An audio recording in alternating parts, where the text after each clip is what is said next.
Auto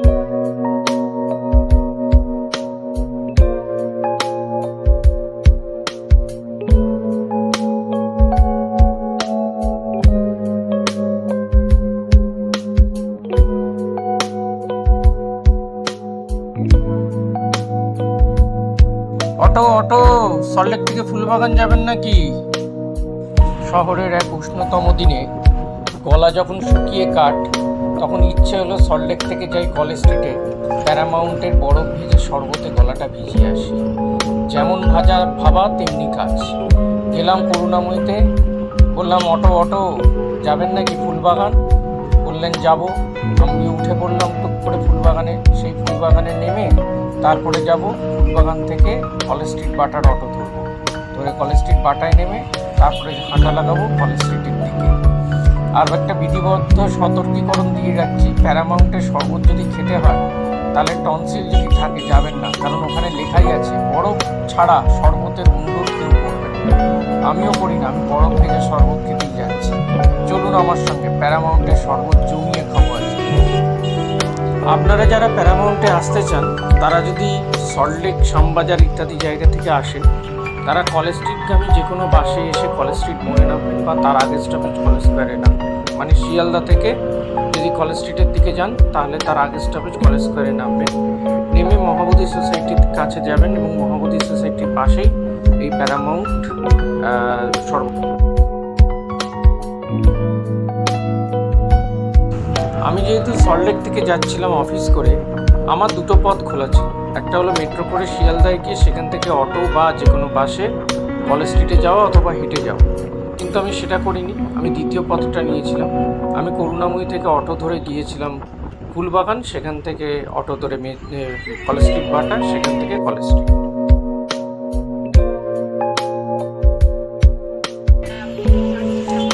এসে গেছি আমি কলেজ স্ট্রিট বাটায়। এবার বাঁ দিক দিয়ে সোজা এগোবো কলেজ স্ট্রিট মোড়ের দিকে। এই এরিয়াটাকেও আমরা বলি কলেজ স্ট্রিট, কিন্তু কলেজ স্ট্রিট মোড় পেরিয়ে হিন্দু স্কুল বা হেয়ার স্কুল বা প্রেসিডেন্সি ইউনিভার্সিটি বা ক্যালকাটা ইউনিভার্সিটির দিকটাকে বেশিভাবে আমরা কলেজ স্ট্রিট বলে চিনি। তো আমি এখন হাঁটছি বিধান সরণি দিয়ে। এবার গিয়ে পৌঁছবো কলেজ স্ট্রিট মোড়, এবং কলেজ স্ট্রিট মোড় দিয়ে গিয়ে কিছু বই টই কিনে তারপরে যাব আবার কলুটোলা দিয়ে ঢুকে মহাবোধি সোসাইটির দিকে গিয়ে ঢুকবো প্যারামাউন্ট শরবতের দোকান। এই শরবতের দোকান কিভাবে তৈরি হলো তার আস্তে আস্তে ইতিহাস আমি আপনাদের সঙ্গে সঙ্গে বলবো এবং যাচ্ছি। চলুন একটু ইতিহাস চর্চা করা যাক। এই দোকানটি 105 বছরের পুরনো এবং তৈরি করেছিলেন শ্রী নিহাররঞ্জন মজুমদার, যিনি দেহত্যাগ করেছেন। এবং এই সূচনা হয়েছিল 1918 সালে। 1918 সালে তখন কিন্তু দেশ স্বাধীন হয়নি। উনি ছিলেন একজন স্বাধীনতা সংগ্রামী। পূর্ববঙ্গের, এখনকার পূর্ববঙ্গের বরিশাল জেলায় ওনার বাস ছিল। সেখান থেকে আসার পরে উনি ভেবেছিলেন যে এমন একটা ব্যবসা করব যে ব্যবসাটা মানুষের উদরপূর্তি ঘটাবে, সঙ্গে হৃদয় পূর্তি ঘটাবে, সঙ্গে সঙ্গে তার উপার্জন হবে। উনি দেখেছিলেন তখনকার দিনের বাঙালির বাড়িতে কেউ যদি দুপুরবেলা যেত বা যখনই যেত তাকে শরবত দিয়ে প্রথম আমন্ত্রণ করা, যাকে আমরা এখন অন্যভাবে ইংরেজিতে বলি ওয়েলকাম ড্রিঙ্কস। সেই ওয়েলকাম ড্রিঙ্কসকেই উনি পেশা এবং নেশা হিসাবে নিয়েছেন। দেখুন কি অদ্ভুতভাবে একজন মানুষ আইডিয়াকে নিয়ে উদ্যোগপতি হতে পারে। কে বলেছে বাঙালি উদ্যোগপতি হয় না? এই যে দেখুন, একটা সামান্য শরবতকে নিয়ে উনি এমন একটা ব্যবসা করে ফেললেন। সেই ব্যবসাটা 105 বছর ধরে এখনও চলছে এবং মানুষের উদরপূর্তি ঘটাচ্ছে, হৃদয় পূর্তি ঘটাচ্ছে। এবং কে আসেননি এই প্রতিষ্ঠানে? এটা এখন একটা দোকান নয়, এটা এখন একটা প্রতিষ্ঠান। এখানে রবীন্দ্রনাথ ঠাকুর থেকে দেশবন্ধু চিত্তরঞ্জন দাস থেকে নেতাজি সুভাষচন্দ্র বোস থেকে হাল আমলের সৌরভ গঙ্গোপাধ্যায় এবং সমস্ত বিখ্যাত মানুষজন এখানে এসেছেন। এই আমি চলেছি সেই দিকেই। আমি চলে এসেছি কুটিরামের কাছে। এখান দিয়ে সোজা বেরোবো, গিয়ে একদম স্ট্রেট গিয়ে কলেজ স্কোয়ারটা যেখানটা শেষ হচ্ছে কোনাটা, সেখান দিয়ে আবার বাঁ দিকে বেরোবো। গিয়ে আমি মহাবোধি সোসাইটির কাছে চলে গিয়ে তার পাশে এই প্যারামাউন্টে চলে এলাম। প্যারামাউন্টে, যেটা আগের নাম ছিল প্যারাডাইস, এখন প্যারামাউন্ট। এই চলে এসেছি মহাবোধি সোসাইটি হলের পাশে প্যারামাউন্টের কাছে। অবশেষে আমার তৃষ্ণার শান্তি ঘটতে চলেছে। প্যারামাউন্টের পাশেই আরেকটি দোকান আছে, সেই দোকানে ঢুকবেন না খবরদার। ওখানে আবার স্যান্ডউইচের সঙ্গে শরবত টরবত বিক্রি হয়, তাক করে দাঁড়িয়ে থাকে প্যারামাউন্টের কাস্টমারকে ধরিয়ে এই দোকানটা সে ঢুকবেন না। তার আগে দেখবেন এই যে মালাই, কোকোমালাই ইত্যাদি লেখা আছে, এটাই হলো আসল প্যারামাউন্ট। এইখানে লেখা আছে প্যারামাউন্ট সিন্স 1980 এবং ওপরে শ্রী নেহারঞ্জন মজুমদারের ছবি, যিনি দোকানের প্রতিষ্ঠানের বা দোকানের বলবো না, প্রতিষ্ঠানের প্রতিষ্ঠাতা। এবং দেখুন কত কাগজের ক্লিপিংস, যে মনীষীরা এসেছেন প্রত্যেকের ছবি, রবীন্দ্রনাথ ঠাকুর, নেতাজি সুভাষচন্দ্র বোস, দেশবন্ধু চিত্তরঞ্জন দাস, এবং এখানে লিস্ট রয়েছে যে সমস্ত মান্যগণ্য অতিথিরা এখানে এসেছেন প্রত্যেকের ছবি, এবং সৌরভ গাঙ্গুলি এসেছেন তারও নাম লেখা রয়েছে এবং তারও ছবি লেখা রয়েছে। এই দেখুন কে কে আসেননি, উত্তম কুমার, সুচিত্রা সেন, অমলা শঙ্কর, উদয় শঙ্কর, নাম বলতে বলতে আজকের আমার ব্লগিংটা শেষই হয়ে যাবে, আমি আসল জায়গায় আসতে পারবো না। এই মুহূর্তে এই প্রতিষ্ঠান দেখাশোনা করছেন শ্রী নিহাররঞ্জন মজুমদারের নাতি পৌত্র শ্রী পার্থপ্রতিম মজুমদার, এবং উনি দাঁড়িয়ে থেকে তদারকি করেন এবং কাকে কোথায় কোন অর্ডারটা দেওয়া হয়েছে প্লেস করেছেন এবং কে কোন অর্ডারটা পায়নি প্রত্যেকটা নিজের হাতে দেখেন। এবং তার সঙ্গেও আমার কথা হয়েছে, সেই কথাটা আমি ব্লগিংয়ের শেষে আপনারা পাবেন। এবং আমার জিজ্ঞাসা ছিল এই যে 105 বছর ধরে এই যে লেগাসিটা ওনারা কি করে বহন করে নিয়ে যাচ্ছেন। লেগাসি বহন করে নিয়ে যাওয়ার বা ব্র্যান্ড ইমেজ তৈরি করার একটাই কারণ কোয়ালিটি।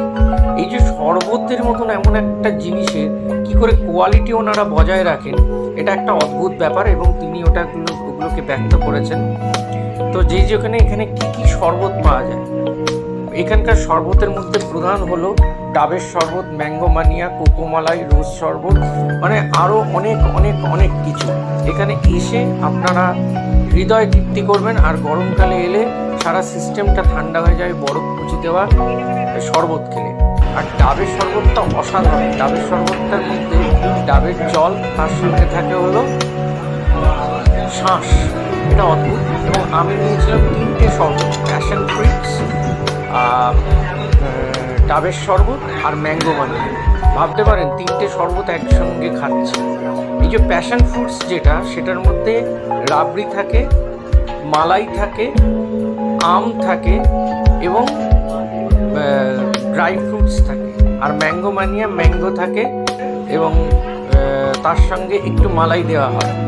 আর ডাবের সঙ্গে খালি ডাব থাকে এবং তার সঙ্গে ডাবের শাঁস থাকে আর বরফ কুচি। অসাধারণ। এই বরফ কুচি যখন যায় সঙ্গে সঙ্গে, মানে প্রত্যেকটা লেয়ার, এক একটা লেয়ার কাটলে তার সঙ্গে সঙ্গে বরফ কুচি যখন আপনার ইসোফেগাস দিয়ে পাকস্থলীতে বা স্টমাকে যায়, তখন মনে হয় সমস্ত সিস্টেমটা যেন ঠান্ডা হয়ে গেছে। বাইরের যে গরম সেটা মনে হয় ভেতরে আর ঢোকে না, পুরোটা যেন এয়ার কন্ডিশনে চলে গেছে। এই যে আমি নিয়েছি দেখুন প্যাশন ফ্রুটস, তার সঙ্গে রাবড়িটা খাচ্ছি, অসাধারণ স্বাদ। আর তার সঙ্গে ড্রাই ফ্রুটস আর চকলেটের টুকরো। এই যে কী স্বাদ বর্ণনা করা যাবে না। আপনারা যাবেন, খাবেন এবং অনুভব করবেন, তারপরে বুঝতে পারবেন যে এইগুলোর স্বাদ কী। এরপরে এসছে দেখুন ম্যাঙ্গো ম্যানিয়া, এটাকেও আমি বরফ করে দেখাচ্ছি আপনাদের, মানে এই স্বাদের ভাগ হবে না। এবার আসুন কথা বলি শ্রী পার্থপ্রতিম মজুমদারের সঙ্গে। 150 ডাবের মধ্যে 6টা ডাব তো নরমাল এবার ওই একটা দিয়েই চর্চা চলবে। কেউ ধরুন একটুখানি প্রবলেম হবে, তো সেসব ফেস করতে হচ্ছে। তবু আমাদের দিক থেকে চেষ্টা করে যাচ্ছি, যাদের কাঁচামাল ধরুন দুধটা আসছে, দই আসছে, এসেন্স আসছে, ঠিক আছে, বরফ আসছে, সিরাপ আসছে, একটা দিয়ে দাও এখানে, এখানে একটা ওনার তাদের আমরা সবসময় নক করে যাচ্ছি। এই যে ফিট দিয়েছে, ফিটের মধ্যে আবার পাঠালাম, ঠিক আছে। কাস্টমার বললো অর্ডার নিলেন অথচ দিচ্ছেন না, কি করে বোঝায় যে জিনিসটাই খারাপ এসেছে, ওই জন্য আপনাকে সবসময় আমরা বুঝতে জিনিসটা এসেছে খারাপ। চেষ্টা করে যাচ্ছি রাস্তা। তারপরে আপনাদের হ্যাঁ, আমাদের ঈশ্বর হচ্ছে আমরা থার্ড জেনারেশন। হ্যাঁ, ওই যে দাদু যে ছবি আছে উনি মানুষ ছিলেন, আমার সৌম্য পুজো। অবশেষে ঠান্ডা হয়ে বেরোলাম শরবত খেয়ে। আমরা বাংলায় বলি সব শেষ ভালো যার সব ভালো, আমি বলছি শরবত ভালো যার সব ভালো তার। আপনারা আসুন, প্যারামাউন্টে খেয়ে যান।